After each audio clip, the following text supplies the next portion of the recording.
one of the purpose is not only to uphold human rights, but again to address that issue where people who have second thoughts reporting the police because they might be involved in the crime itself to report to us.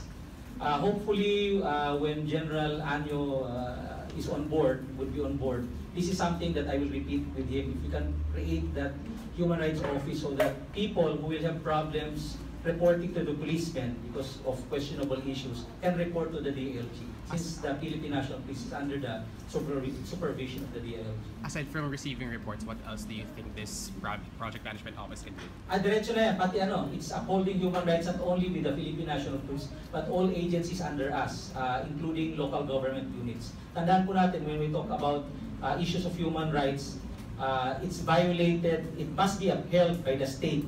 So the state includes all officials of the government, from the president to the mayor to the vice president to all appointed officials until to the barangay tanod.